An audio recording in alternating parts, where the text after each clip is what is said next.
Down the wicket, what a glorious shot.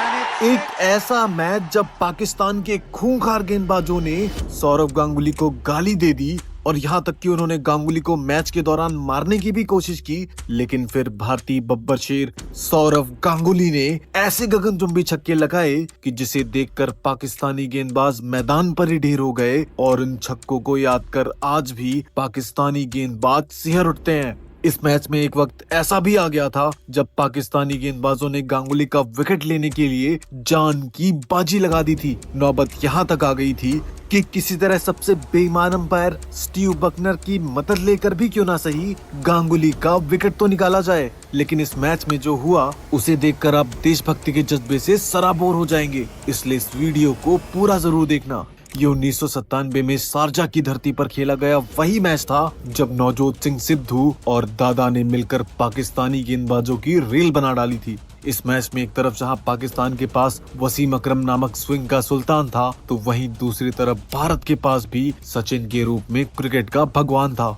इस तरह ये महामुकाबला बेहद ही ज्यादा रोमांचक और हाई वोल्टेज होने वाला था। इसी बीच दर्शकों के इस भयंकर सैलाब के साथ एक ऐतिहासिक टॉस उछाल दिया जाता है और भारत के कप्तान सचिन तेंदुलकर टॉस जीतकर पहले बल्लेबाजी करने का निर्णय लेते हैं और पाकिस्तान के अहंकारी गेंदबाजों को गेंदबाजी करने के लिए बुलाते हैं। इस तरह पाकिस्तान की गेंदबाजी और भारत की बल्लेबाजी के बीच एक ऐतिहासिक जंग छिड़ चुकी थी। इस मैच में पाकिस्तान का स्क्वाड आप देख सकते हैं, जहां गेंदबाजों में सकलैन मुश्ताक और वसीम अकरम जैसे खतरनाक खिलाड़ी नजर आ रहे थे, वहीं पाकिस्तान की बैटिंग लाइनअप भी उतनी ही जानलेवा दिख रही थी। हालांकि भारत की स्क्वाड में भी Sourav Ganguly, Navjot Sidhu, master blaster, great Azhar और अजय जडेजा जैसे एक से बढ़कर एक लेजेंड शामिल थे। इस तरह कांटे की टक्कर होने वाली थी क्योंकि दोनों ही टीमों के पास एक से बढ़कर एक दिग्गज खिलाड़ी मौजूद थे। बता दें कि ये वो दौर था जब भारत और पाकिस्तान क्रिकेट की दो सबसे मजबूत और दमदार टीमें मानी जाती थी और हमेशा ही इनके बीच दमदार दुश्मनी देखने को मिलती थी, न कि आज की तरह जहां भारत सालों से पाकिस्तान को एक तरफा मैच हरा रहा है। भारत के खिलाड़ी आजकल पाकिस्तान को मजाक मजाक में ऐसे ही रेल देते हैं जैसे इनके बीच कोई मुकाबला ही ना हो। खैर, उस दौर की बात ही अलग थी। आखिरकार अब ये मैच शुरू होता है और भारत की तरफ से ओपनिंग के लिए सबा करीम के साथ खुद दादा मैदान पर आते हैं। ये जोड़ी उस दौर में भारत की एक मजबूत ओपनिंग जोड़ी मानी जाती थी और शुरुआती 3 ओवर में पाकिस्तान कसी हुई गेंदबाजी करता है और भारतीय ओपनर भी इन्हें खूब संभल कर खेलते हैं, जिस वजह से 3 ओवर में भारत सिर्फ 2 रन बना पाता है। लेकिन चौथे ओवर की पहली ही गेंद पर सबा करीम एक तगड़ा चौका लगा देते हैं, जिसके बाद शारजा के मैदान पर भारत के फैंस इस शोर के साथ अपनी मौजूदगी बताते हैं। ये वही दौर हुआ करता था जब ग्राउंड पर फैंस का सैलाब सर चढ़कर बोलता था, क्योंकि उस समय क्रिकेट का क्रेज अलग ही लेवल पर था। आजकल हाई क्वालिटी में मैच देखने वाले बच्चे उस जमाने की रेडियो कमेंट्री का मजा नहीं समझ सकते। अगर आप भी रेडियो कमेंट्री को एंजॉय करते थे तो कमेंट करके जरूर बताना। खैर, मैच आगे बढ़ता है और सबा करीम 6वें ओवर में एक और चौका ठोक देते हैं और रुके हुए स्कोर को आगे बढ़ाते हैं। इसके बाद भी सबा करीम का बल्ला रुकने का नाम नहीं लेता और वो एक के बाद एक लाजवाब चौके लगाते हैं। इस तरह भारत 9वें ओवर में 30 रन का आंकड़ा भी पार कर लेता है। आपको आज के हिसाब से ये स्कोर बेहद ही कम दिख रहा होगा, लेकिन उस जमाने की घातक गेंदबाजी के हिसाब से एक अच्छा स्कोर था। उस जमाने में रन छोड़ो, अपना विकेट बचाना भी एक चैलेंज हुआ करता था। इस तरह भारत अभी भी मैच में आगे चल रहा होता है, लेकिन 9वें ओवर में एक बार फिर से वसीम अकरम खुद को बैक करते हैं और सब कुछ अच्छा ही चल रहा था कि तभी वसीम अकरम की तीसरी गेंद पर दादा डिफेंस करने की कोशिश करते हैं, लेकिन दुर्भाग्य से नॉन स्ट्राइक पर खड़े सबा करीम रन आउट हो जाते हैं। इस तरह भारत 32 के स्कोर पर अपना पहला विकेट गंवा देता है। लेकिन अब इसके बाद बल्लेबाजी करने आते हैं नवजोत सिंह सिद्धू, जो आज कुछ अलग ही सोच कर आए थे। भारत 9 ओवर में सिर्फ 33 रन ही बोर्ड पर टांग पाता है, लेकिन अभी तक दादा का बल्ला शांत था और ये शांति तूफान के पहले की शांति थी, क्योंकि दादा अब सेट हो चुके थे। और बता दें कि सौरव गांगुली उस जमाने में वो दिलेर बल्लेबाज माने जाते थे जो फास्ट बॉलर को भी स्टेप आउट करके छक्का मारने का दम रखते थे। खैर, 10वें ओवर की पहली गेंद पर दादा ऑफ साइड में एक तगड़ा चौका ठोक देते हैं और इस तरह गांगुली बता देते हैं कि क्यों उन्हें गॉड ऑफ ऑफ साइड कहा जाता है, यानी कि ऑफ साइड का भगवान कहा जाता है। और इसके बाद गांगुली रुकने का नाम नहीं लेते और मानो जैसे वो पाकिस्तान के ऊपर कहर बनकर बरस रहे हो। पाकिस्तानी खिलाड़ी दादा की बल्लेबाजी से किस कदर फ्रस्ट्रेट हो रहे थे, इसका अंदाजा आप इस बात से लगा सकते हैं कि सईद अनवर फील्डिंग के वक्त थ्रो स्टंप को नहीं बल्कि गांगुली के पैरों को हिट कर रहा था ताकि गांगुली चोटिल होकर मैदान के बाहर निकल जाए। लेकिन गांगुली सही समय पर छलांग लगा देते हैं और चोटिल होने से बच जाते हैं। लेकिन दादा का खून अब पूरी तरह से खौल चुका था, जिसका नतीजा 12वें ओवर में दिखा जब दादा ने स्टेप आउट करके तेज गेंदबाज को लंबा छक्का लगा दिया। उस जमाने में गांगुली एकमात्र ऐसे बेखौफ बल्लेबाज थे जो वर्ल्ड क्लास फास्ट बॉलर को भी स्टेप आउट करके छक्का मारते थे। वहीं आजकल के बल्लेबाज तो मानो टेक्निक भूल ही चुके हैं। खैर, दादा के इस छक्के के साथ ही भारत 50 रन के आंकड़े को पार कर जाता है। इस तरह दादा का इंजन अब गर्म हो चुका था और अब पाकिस्तानी गेंदबाजों का धुआं निकलने वाला था। वहीं दूसरे छोर पर खड़े सिद्धू पाजी भी बहती गंगा में हाथ धोना शुरू कर देते हैं। हालांकि सौरव गांगुली का खून अब पूरी तरह से गर्म हो चुका था और यहाँ तक कि 14वें ओवर में सौरव गांगुली स्पिनर को बढ़कर एक ऐसा छक्का मारते हैं कि जिसे देखकर पाकिस्तान का दिल दहल उठता है। इस तरह ये दोनों ही बल्लेबाज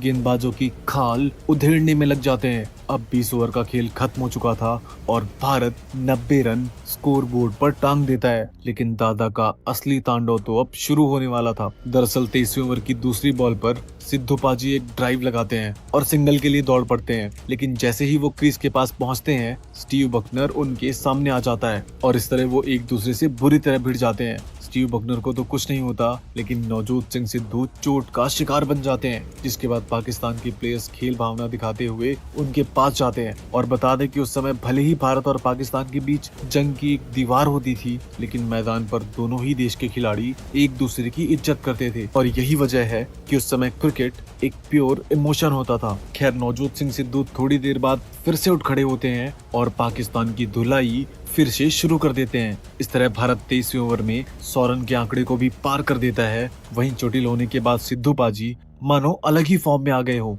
वो एक के बाद एक बाउंड्री ठोकने लग जाते हैं। वहीं सौरव गांगुली की हवा तो मानो अब तूफान का रूप ले चुकी थी। 28वें ओवर की पहली गेंद पर दादा ने एक इतना लंबा छक्का जड़ दिया कि गेंद स्टेडियम के बाहर चली जाती है। जितने छक्के उस जमाने में एक टीम मिलकर नहीं लगा पाती थी, उतने छक्के सौरव गांगुली अकेले ठोक देते थे।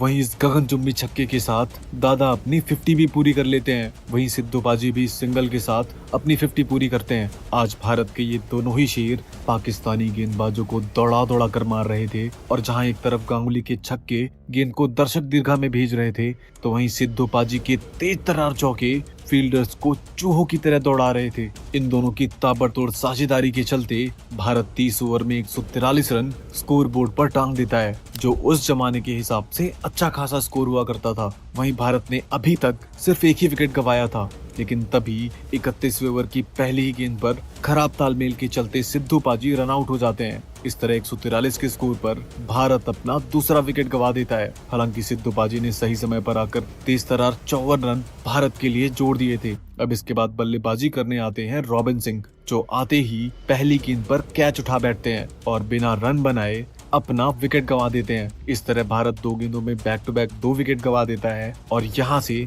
पाकिस्तान को संभलने का एक मौका मिल जाता है। लेकिन तभी इसके बाद बल्लेबाजी करने खुद कप्तान सचिन मैदान पर आते हैं। यानी अब एक छोर पर जहाँ ऑफसाइड का भगवान होता है, तो वहीं दूसरे छोर पर क्रिकेट का भगवान, जिसे दुनिया मास्टर ब्लास्टर के नाम से जानती थी। उस समय सचिन सिर्फ 24 साल के थे, लेकिन उन्होंने सिर्फ 24 की ही एज में 169 इंटरनेशनल मैच खेल लिए थे, जो कि अपने आप में एक बहुत बड़ा रिकॉर्ड था। आखिर यूं ही उन्हें क्रिकेट का भगवान नहीं कहा जाता। खैर, अब पारी को आगे बढ़ाने का जिम्मा इन दोनों के कंधों पर होता है, लेकिन अगले ओवर में सचिन तेंदुलकर भी दुर्भाग्य से कैच उठा बैठते हैं और इस तरह 147 के स्कोर पर भारत अपना चौथा और सबसे इम्पोर्टेंट विकेट गंवा देता है। अब मानो जैसे भारत की लहलहाती फसल पर किसी की गंदी नजर लग गई हो। अब भारत इस मैच में कोलैप्स करता दिख रहा था, क्योंकि अचानक से भारत के विकेट ताश के पत्तों की तरह ढह रहे थे। वहीं सचिन का विकेट लेने के बाद तो पाकिस्तान जश्न का इस कदर नंगा नाच कर रहा था जैसे उन्होंने विकेट नहीं मानो मैच ही जीत लिया हो। क्योंकि उस जमाने में पाकिस्तान का सिर्फ एक ही बाप हुआ करता था और उसका नाम था सचिन तेंदुलकर। कहा जाता था कि मैच से पहले सचिन पाकिस्तानी गेंदबाजों के सपने में आया करते थे।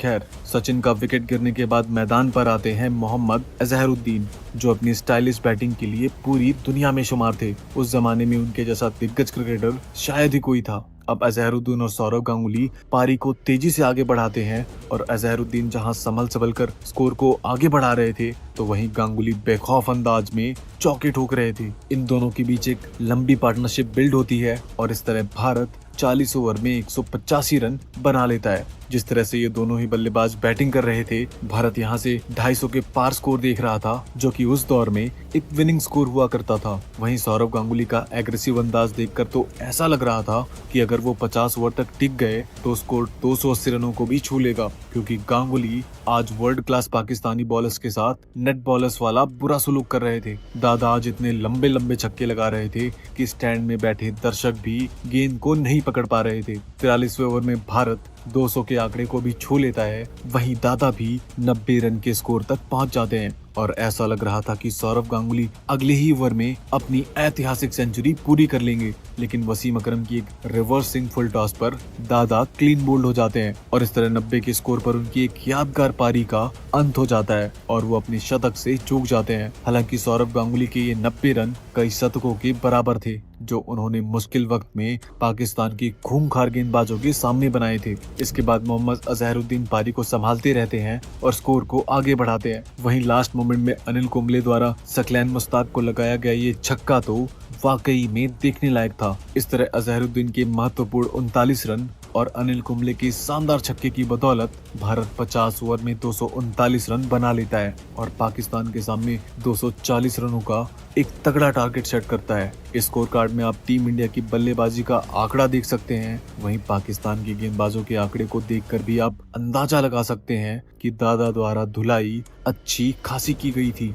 वैसे आज के दौर के हिसाब से 240 रनों का टारगेट बेहद छोटा नजर आता है, लेकिन उस समय के हिसाब से ये टारगेट एक अच्छा खासा लक्ष्य माना जाता था, क्योंकि उस समय की गेंदबाजी और पिच बेहद ही असमतल और उछाल वाली होती थी। उस समय के बल्लेबाज भी उतने स्ट्रांग नहीं होते थे जो हर गेंद पर बाउंड्री लगा सके और इस हिसाब से भारत ने ठीक ठाक सा टारगेट सेट कर दिया था। हालांकि उस समय पाकिस्तान के पास भी दिग्गज बल्लेबाजों की कोई कमी नहीं थी। इस लिहाज से मैच का असली रोमांच और सस्पेंस अभी बाकी था, यानी एक ऐसा रोमांच जो आपने पहले कभी नहीं देखा होगा। पाकिस्तान की तरफ से ओपनिंग के लिए शाहिद अफरीदी के साथ सईद अनवर आते हैं। ये पाकिस्तान की सबसे खतरनाक ओपनिंग जोड़ी मानी जाती थी और शाहिद अफरीदी के बाद में तो आप काफी कुछ जानते हैं, लेकिन सईद अनवर के बारे में कहा जाता था कि सईद अनवर जैसा लेफ्ट हैंड ओपनर पाकिस्तान में आज तक नहीं आया। अब इस बात से आप उनकी बल्लेबाजी का अंदाजा लगा सकते हैं। हालांकि टीम इंडिया के गेंदबाज भी कमर कसकर मैदान में उतर चुके थे।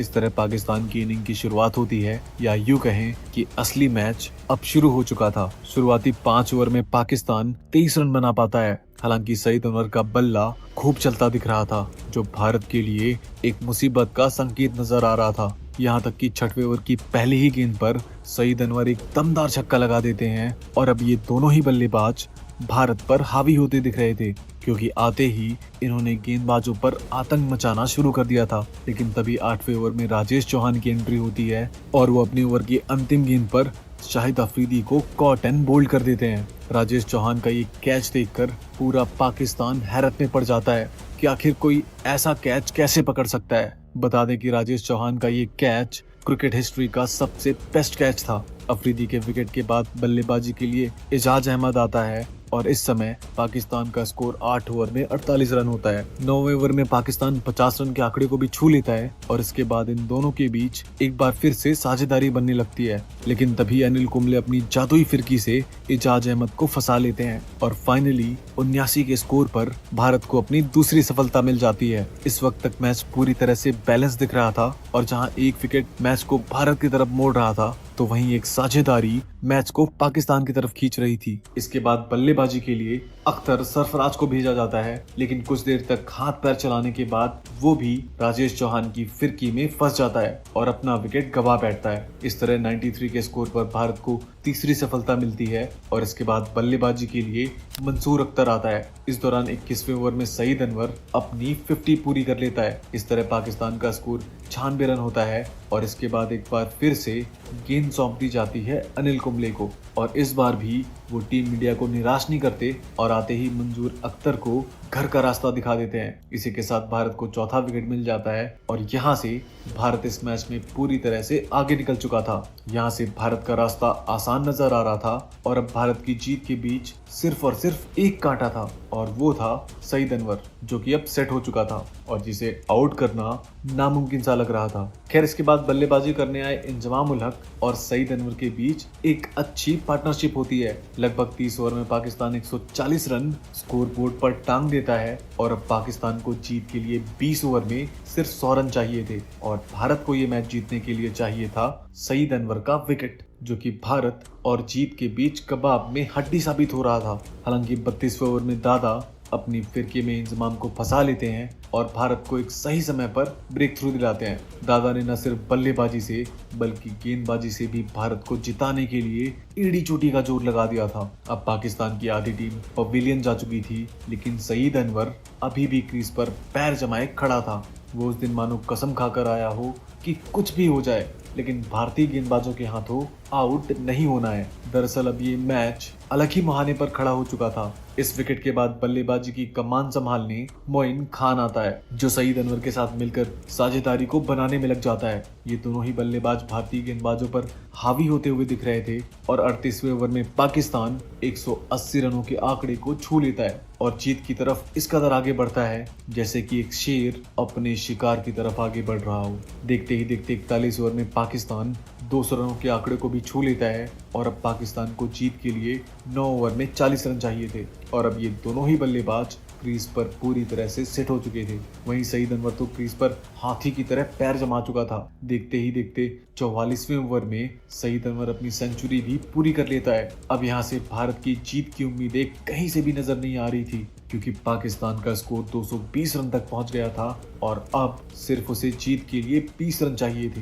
अब भारत ये मैच तभी जीत सकता था जब कोई गेंदबाज इन दोनों ही सटल बल्लेबाजों को जल्दी से जल्दी आउट कर दे। दरअसल 45वें ओवर में श्रीनाथ सईद अनवर को आउट कर देते हैं और इसी के साथ भारत को छठा विकेट मिलता है। हालांकि अब तक बहुत देर हो चुकी थी। अब पाकिस्तान जीत के सिरहाने पर आ खड़ा था और इस विकेट का असर पाकिस्तान पर कुछ खास नहीं पड़ा और आखिरकार मोइन खान अंत में इस मैच को भारत से छीन लेता है। इस तरह टीम इंडिया अंत तक लड़ती है और पूरा जोर लगा देती है और भले ही ये मैच टीम इंडिया जीत ना सकी हो, लेकिन उन्होंने फैंस के दिल को जरूर जीता। और इसी के साथ एक बात और साबित हो जाती है, जैसे आजकल अगर आप देखें पिछले 20 साल में पाकिस्तान भारत को क्रिकेट में बिल्कुल नहीं हरा पा रहा है, लेकिन 90 के दशक में बात कुछ और थी। तब भारत को पाकिस्तान को हराने के लिए एड़ी चोटी का जोर लगाना पड़ता था और जैसा अब पाकिस्तान के साथ हो रहा है वैसा 90 के दशक में भारत के साथ हुआ करता था। खैर, बात करें इस मैच की तो दादा की दिलेर बल्लेबाजी ने पाकिस्तान की हेकड़ी निकाल कर रख दी थी, क्योंकि उस समय पाकिस्तान के गेंदबाज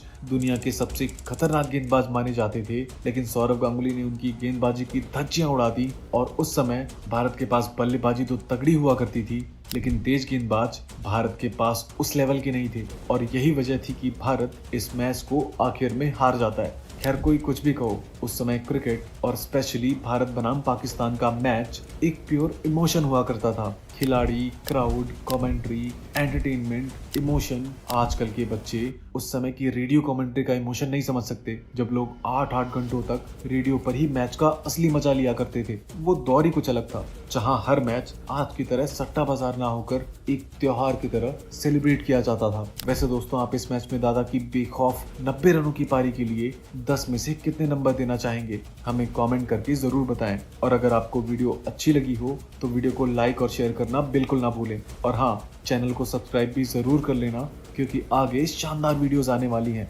मिलते हैं अगली वीडियो में।